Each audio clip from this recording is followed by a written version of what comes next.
It's hard to put in words what it's like living with a child with Duchenne, and I can only speak from my own experience. This condition never lies dormant. It's always changing, and you have to equip yourself with the next thing. At times, it's overwhelming, and the simplest things in life can tip you over the edge.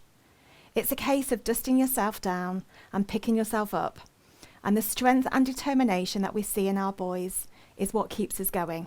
If they can do it, so can we.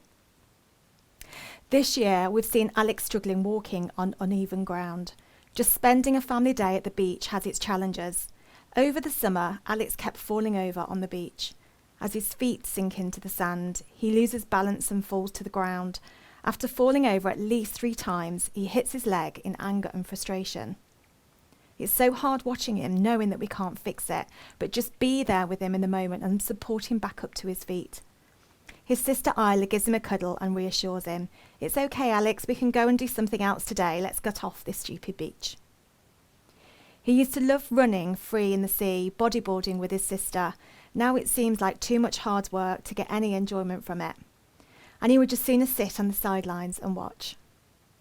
But this year has seen Alex get a new power trike, which has been the best thing he's ever had. It's given him a new lease of life, the freedom to go out with friends on bike rides, zoom down to the shops without worrying he's going to fall over, and be stranded sitting there feeling embarrassed.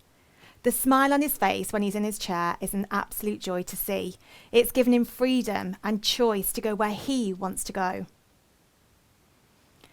This year with COVID, we know it's been incredibly hard on all of us, and children living with disabilities has had its extra challenges.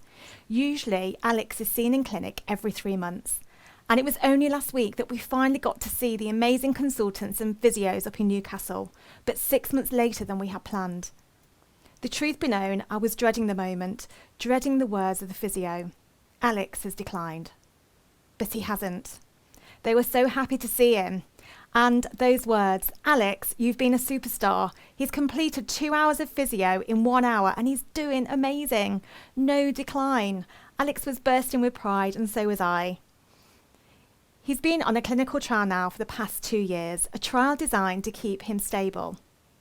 Not knowing whether he's been on the real drug or the dummy drug, he stuck with it despite it tasting awful.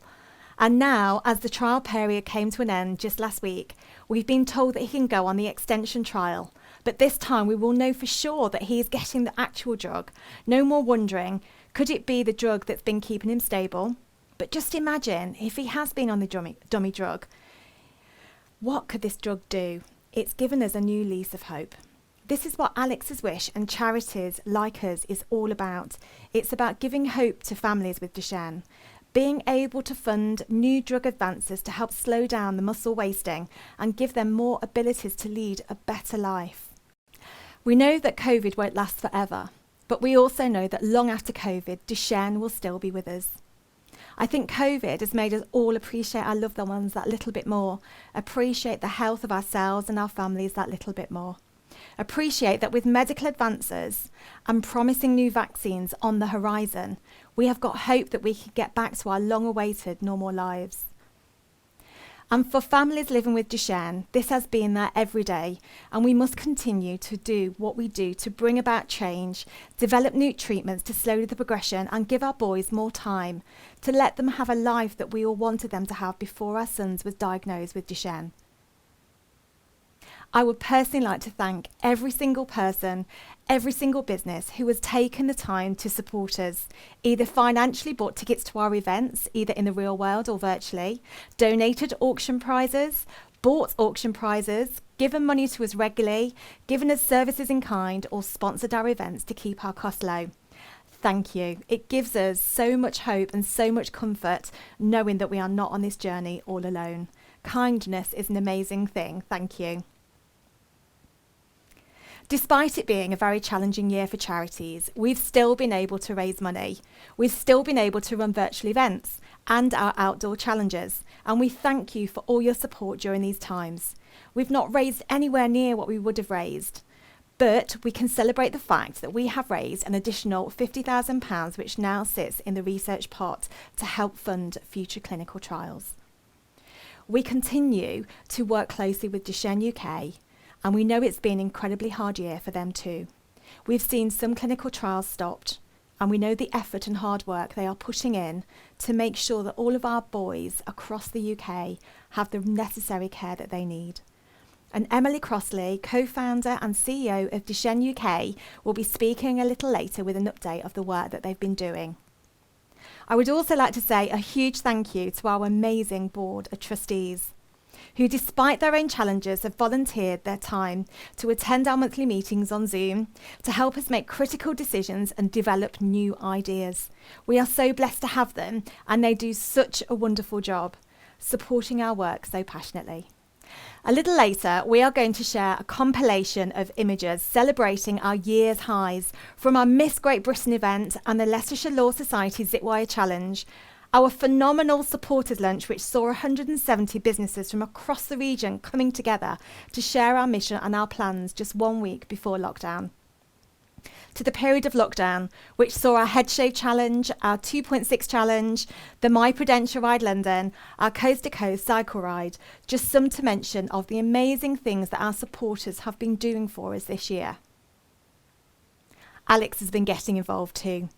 He took on the Loop the Loop and the Zitwire Challenge. He shaved his head, baked a 26-layer cake, and took on the My Prudential Ride London in his new power wheelchair.